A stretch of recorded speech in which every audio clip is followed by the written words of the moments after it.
Okay, this is the 2021 Bronco Sport, and this is a first edition. So basically, the first edition, there was 2,000 of these made. You can't order them anymore. Yeah, the reservation sold out pretty quick as soon as they went up. But if you did go ahead and get one of the 2,000, this is what they look like. So there are some differences between this and the Badlands, which the Badlands is the top, just below this one. So the striping is, of course, unique to the first edition, the badge. I'm not sure all the stuff, but this is the Atomic Orange, I believe they call it. And it's actually a pretty cool color. When you get up close to it, now you can really see the metallic is pretty good. It's a pretty color.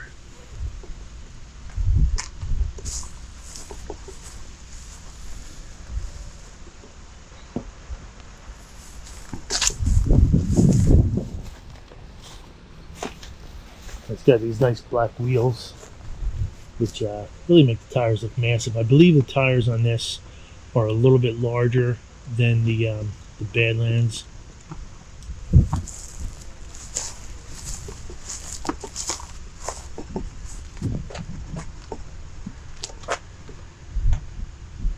So that's the outside of it. Let's take a look at the inside. Now in this, we did get the keyless entry, which, this is top of the line, so you can just touch the back of the handle and it opens up. So that's your interior. Of course, you get your little movie playing there. The seats in the first edition, this is like a navy. It's a combo seat, so it's part cloth, part leather. You don't have a choice in that. Door panels are the same. Yeah, this is black, almost kind of a clothy. This is, of course, your leather again.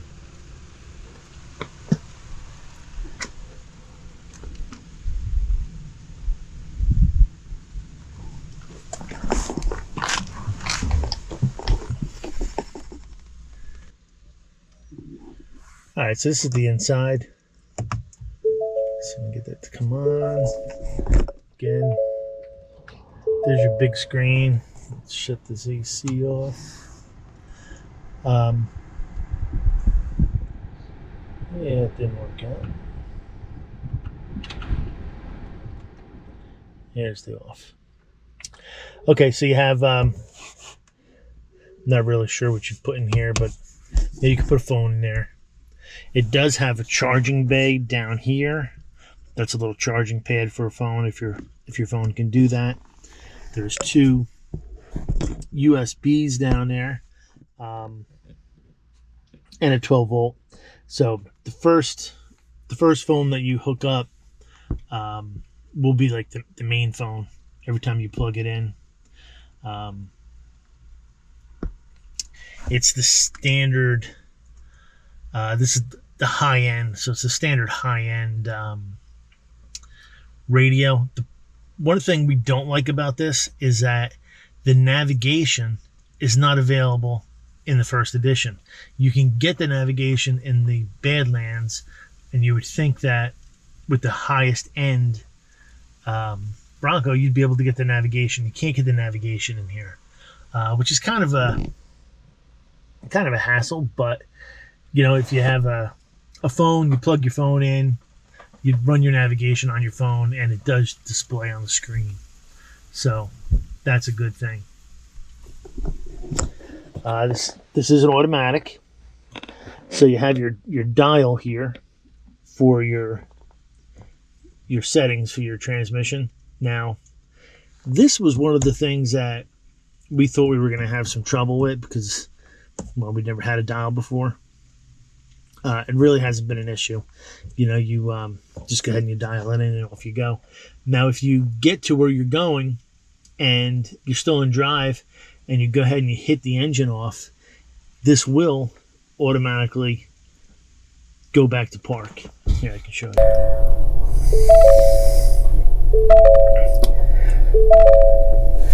So, if you're in drive and you get in your park and you hit the shut off, it goes right to park, which is a neat thing because you don't have a key, where normally you wouldn't be able to take the key out until it was in park.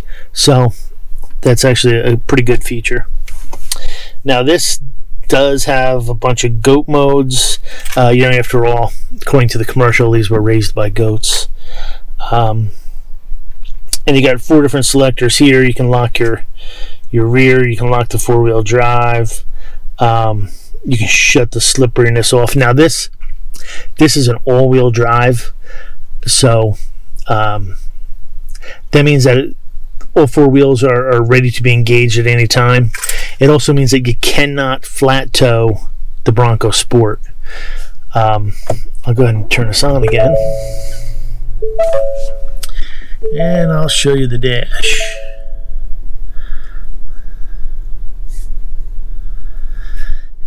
Now on our dash we can select our goat modes. So there's your normal mode, your eco mode,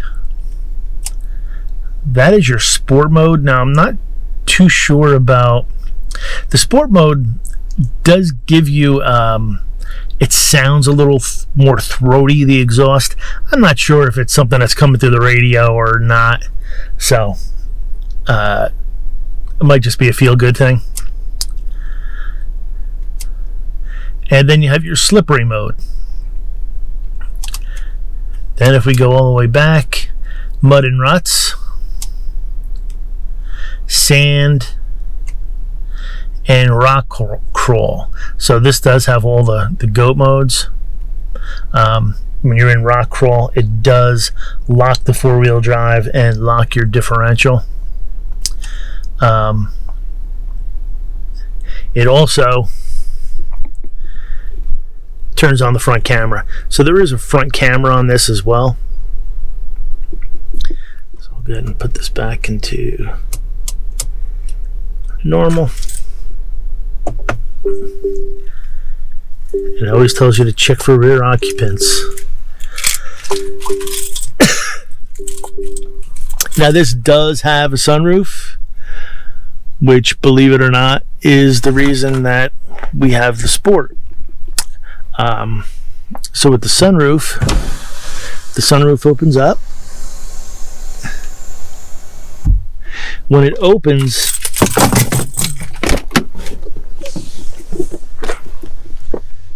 yeah, you would think that the sunroof, the reason for this hump was so the sunroof could slide into it, but it's not. So the sunroof actually slides on top of the roof. There's a little deflector that pops up just to keep the air from blowing in there and knocking you out.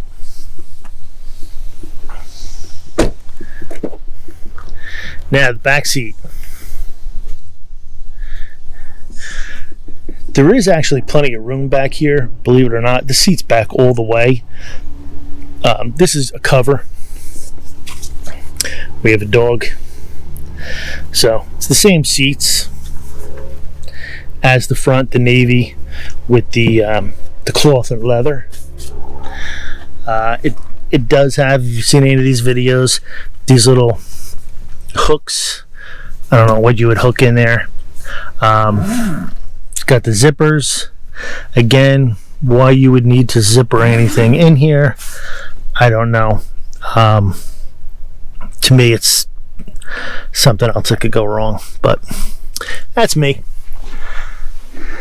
In the back, you do have, this is a control, just going to control your fan. You can adjust this. One of the things about the back seat is that it only has a 110 outlet. So if if you had kids back here and they wanted to play games or play with iPads or whatever, they are going to need to have the 110 adapter to do that.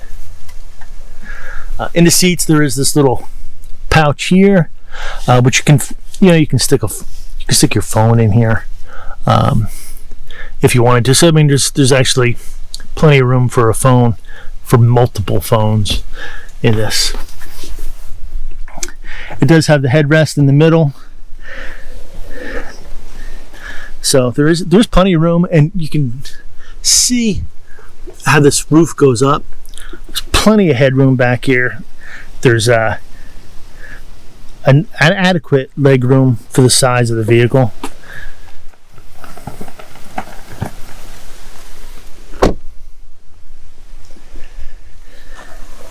Now in the back, there's two different ways you can open this. One is the glass. So you can just open the glass, and people say it's so convenient. You don't have to open up the whole gate. The problem is I don't know. That's about 8 inches maybe. There's not a whole lot you're going to pass back and forth. There's a bunch of Easter eggs on this thing. This is some mountains here. So there's the glass.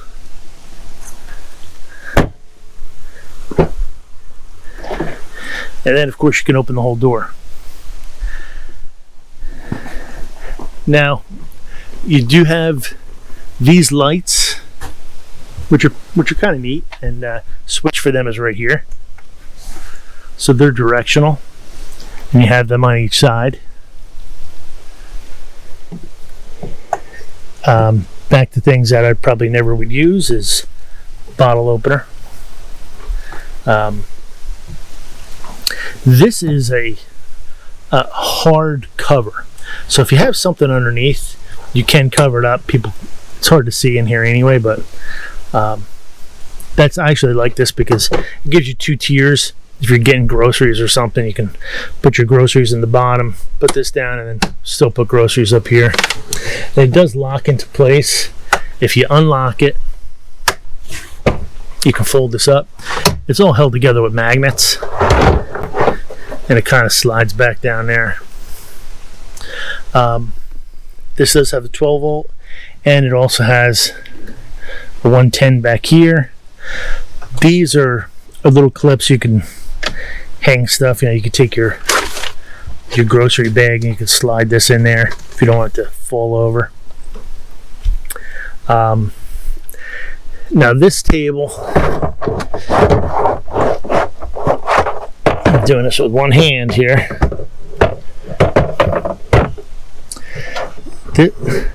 This slides up, and you can lock it into this position, and then there's these two legs, which I've never pulled out, and I'm only going to pull out one, this way I can still be able to say I've never pulled them both out. But this flips down, and these rest on your bumper and gives you a little table. Again, it kind of goes with that. Something we'll never use, but it's there.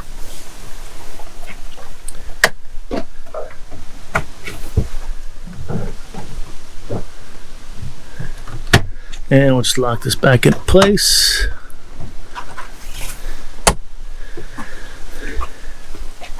This does have the tow hitch. You can't tow a lot with these, but at least with the tow hitch you can put a bike rack or something like that on the back. They say you can fit, I think, 2 mountain bikes in the back here. The seats do fold right down. It does have this is like a it's almost like a mat. It's not a mat, it's actually what this is made out of, but it's a rubberized. And then I have the mats that clip on the back here. so that when you fold these forward, you have the mat all the way around. It does have the tethers for the car seats. Then underneath you do have a full-size spare,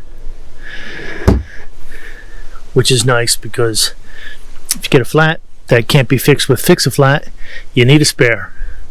Trust me. So that's it. That's the 2021 Bronco Sport. And I know a lot of people say, oh, it's not a real Bronco. It's pretty much a real Bronco. It's nice to drive. It's comfortable. We haven't had any issues with it yet. Like I said, this is ours. So we don't even have 4,000 miles on it. But I can tell you we've had some issues. And that will be in an upcoming video. Because it's some issues I think that people need to know about. Now, I know people have said that this is kind of like the Jeep Renegade. That is the Jeep Renegade, and I can tell you it's kind of not like the Renegade. I'll do a whole thing on this too, so you can see what this thing is about. But I mean, you can tell right off the bat the Jeep Renegade is smaller. This one is only two-wheel drive. We're in Florida, so that's what they sell in Florida, is two-wheel drives. That, of course, is all-wheel drive, but you can see the difference. It's a lot bigger. It's the Bronco Sport is much more of a truck than that. So watch for our video on the issues that we've had already pre 4,000 miles with the Bronco. And like I said, this is ours, so we're going to be driving it for a while, and I'll keep you up to date on how it goes. But the thing is a pleasure to drive. It looks nice. It's comfortable. If you're in the market for an SUV that is this size, I'll tell you, this is the one I would get. Oh, wait a minute, I did get. So, yeah, I would go out and buy this. I'd buy it again. All right, well, thanks for watching. Be sure you like the video. That does help a lot. And if you subscribe to the channel, click that bell, and you'll see our other videos. Thanks.